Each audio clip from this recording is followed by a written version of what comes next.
Get ready, everybody, because it's time to review the Scream Factory edition of Slumber Party Massacre. Stay tuned.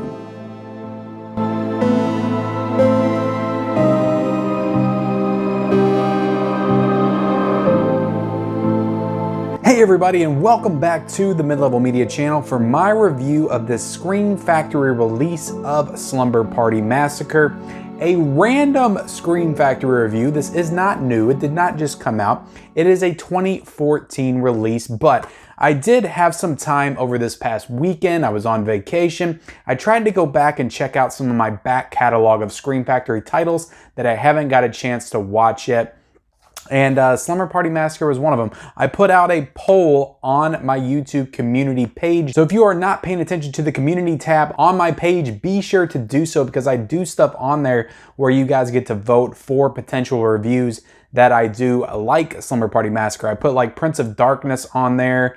I think Shocker, Night of the Comet, a couple Scream Factory titles, and everybody pretty overwhelmingly voted for Slumber Party Massacre. I think it was about 46%. So yeah, guys, I watched Slumber Party Massacre. I have seen this movie before. I saw it about 3 years ago, back in 2016 or 2017. I think I was doing a review series for Halloween as a part of my 31 Days of Horror, and I checked it out then. So it's been a good 3-4 years since I've seen it. So it was almost felt like a first time watch, because I didn't really remember too much about it from 4 years ago. I didn't grow up with this film. I mean, I love slashers. I've seen tons of slashers, but I just never got into this franchise for whatever reason. Like I do with a lot of these reviews, guys, I'm going to tell you my thoughts on the film.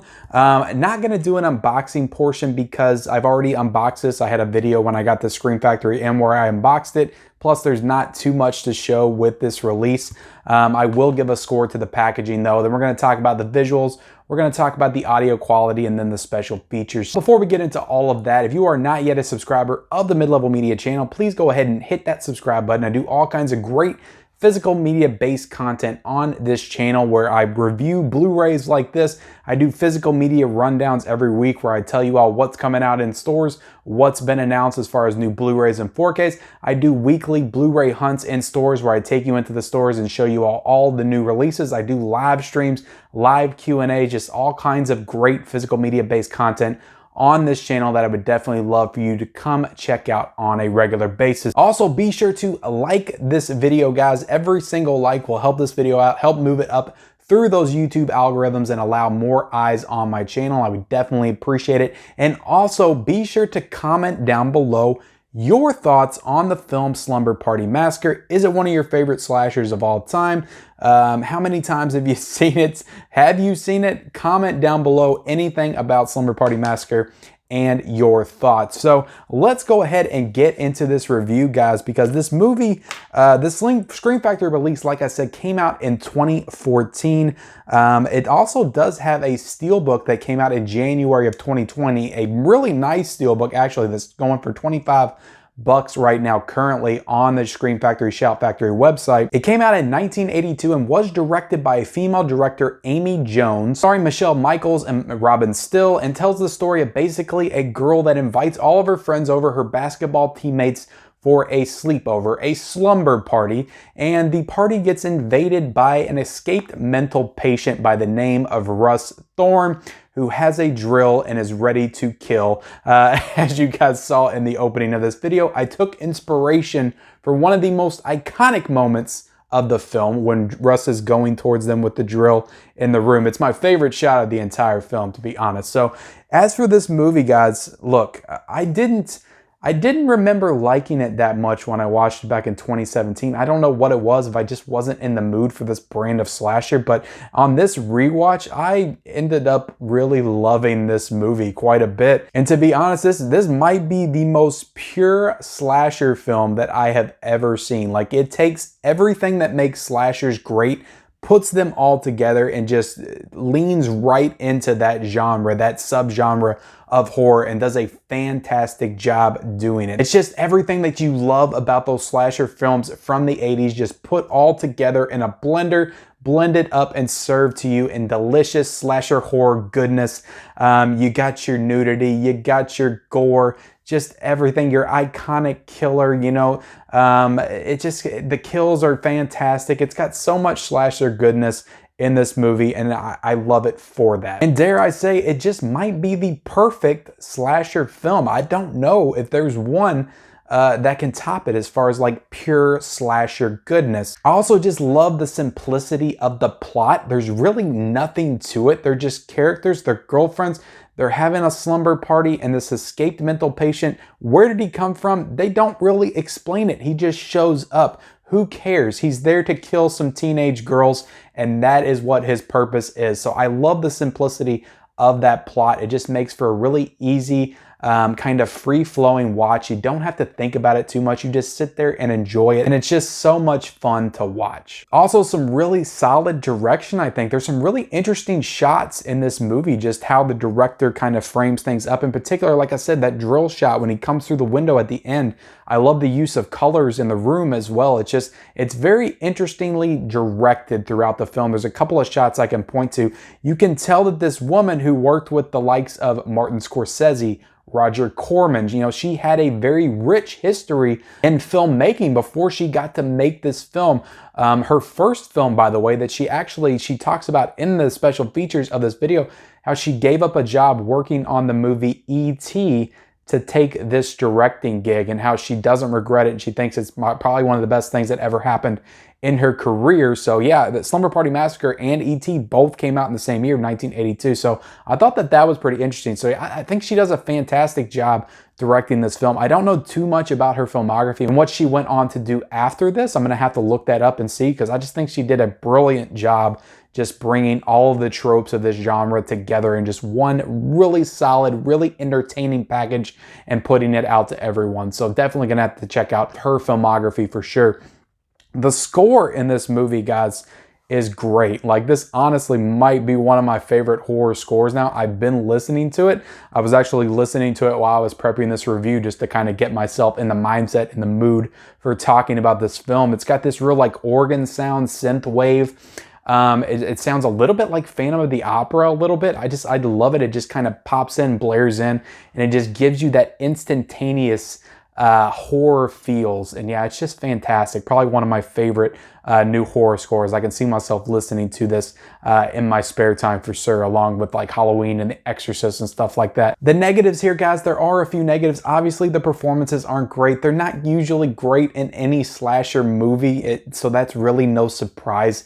I think that the girls in this movie do the best job that they can, and I think that, you know, they're given solid direction. Also very cheesy, very campy, and I get some of the criticisms where some people could say, you know, it does lean a little bit into the exploitation realm. Just, it has a lot of long, lingering shots on these young women naked, just changing, you know, they're taking showers, and they really just kind of focus in on the girls while they're in the shower room. I would say that if this was a male director, like maybe you could go there, but since it was filmed by a female director, I think that probably put the girls just a little bit more at ease and just made them a little bit more comfortable with the fact that they were being filmed naked. I could be wrong. I could be way off base here. The director also goes into how she just kind of felt the pressure to do these kind of scenes within this movie because it was kind of standard for the genre at that point. So I get how some people could look at this and say it's a little bit exploitation in the way that they show these girls, but that was just kind of the way that slashers were and the way that they were presented back in the 80s. And, you know, it is what it is. It kind of is the trope of the genre. So, and I think, like I said, this is one of the purest slashers, if not the purest slasher that there is. So it's no surprise that this movie just leans right into the nudity, the gore, and all of those aspects. And going into the gore, there's a lot of good gore in this film. I forgot to mention that in the positives. A lot of good gore, a lot of solid kills. You know, they got the killer that uses the drill the whole time. It is a very cool and original tool for killing. Not a lot of killers use drills, so he's got that as far as his iconic weapon. Like Michael has the knife, like Jason has the machete, Freddy has the gloves. The drill has become synonymous with Russ Thorn, and you know, I think that's what makes for a memorable slasher villain and slasher film. Look, guys, at the end of the day, this film is not perfect. It's not a perfect horror film. I'm not saying it's on the same level as The Exorcist or The Shining, But I think for what it is and what it's aiming to achieve, you rate films in context of what they are and what they want to be. This movie wants to be stupid slasher goodness and fun, and it absolutely achieves that. I'm giving this a 4 out of 5. I really love this film, and I can see myself returning to this Scream Factory release often and watching this around Halloween time because it just invokes all of those old school slasher feels that I love. Getting into the packaging, guys, as for the packaging in this, it's not great. This is probably going to be one of the lowest rated packaging for Scream Factory because of the simple fact that this does not have reversible cover art. You look inside right there and there's no reversible cover art. There are images inside, which is nice. I don't have the disc here because it's still in the player. I forgot to take it out. But the disc art is the same as the cover. And this isn't cool Scream Factory artwork. I don't know if this was done in the age before Scream Factory really started getting into their cool cover artwork. Because I feel like I've seen Scream Factory releases from before this that had cool artwork. This is just the original poster. So for the packaging, guys, I got to give it a 2.5 out of 5. I think this is one of the weaker Scream Factory releases as far as packaging. So as for the visuals, guys, there's a little spottiness, a little graininess in the beginning that I noticed. Other than that, it looks perfect throughout. It looks awesome. It's honestly a really great transfer. So I would give that a 4 out of 5. As for the audio, the same 4 out of 5 for that. And the special features, it's got some really cool cast interviews in it. I really enjoyed the documentary of this film, mostly for the past and the history of the director and just what she worked on in the past and what she gave up to direct this, like E.T. I thought that all of that stuff was really super interesting. Another interesting thing about this documentary, and it's called Sleepless Nights, the Making of Slumber Party Massacre, was the actor that played Russ Thorne. I think his name was Michael Villela. Talks kind of about just how he really just took the method acting approach to this role and how he wouldn't talk to any of the girls until after he killed them in the film. So he wouldn't talk to any of the girls on set until he killed them in the film, which I found to be super interesting. He did this because he wanted them to be actually scared of him when he showed up on set to kill them in the movie. And I found that to be super interesting. And it actually, going back and watching it after knowing that, you can really tell these girls, like I said, the performances aren't great throughout. The dialogue's not good. But in the moments of the kills, they do feel very real. And I think it's because of what that actor did when he was playing Russ Thorne. So kudos to that guy. And it's another thing that I found to be super interesting about this movie. So special features, guys, I'm going to give it a 4 out of 5. Solid special features. So across the board, we got a 4 out of 5 for the movie. We got a 2.5 out of 5 for the packaging, a 4 out of 5 for the visuals, and the audio a 4 out of 5, and the features a 4 out of 5 for a 3.75 out of 5. With the only thing really bringing that score down is the packaging. So again, if you don't care about the packaging, or if you want this movie, I would honestly recommend ordering the Steelbook. It's $25 right now. I think this is like 20 bucks by itself. So I would honestly just recommend getting the Steelbook because that's a really cool addition. And then you can just throw that packaging score out the window because that Steelbook's awesome. That's probably like a 4 out of 5. So again, yeah, take the score kind of with a grain of salt because a 3.75 is still good, but I think it could have been elevated if the packaging was cool. I honestly, I recommend picking this up. I recommend checking out this movie if you haven't seen it. One of the purest slashers of all time. Maybe a perfect slasher film that I love and thought was great and awesome. So definitely check it out, guys. And I hope you enjoyed this review that you guys voted for. If you voted for this movie, if you enjoyed this review, hit that like button. Also, be sure to subscribe to this channel for more great content. I have videos, live streams, all kinds of stuff pretty much coming out every single day. So definitely hit that subscribe button for more great movie related, Blu-ray related content on this channel. Also, be sure to comment down below your thoughts on the film Slumber Party Massacre and the Scream Factory release. Turn on all those bell notifications for future videos, and we'll see you next time.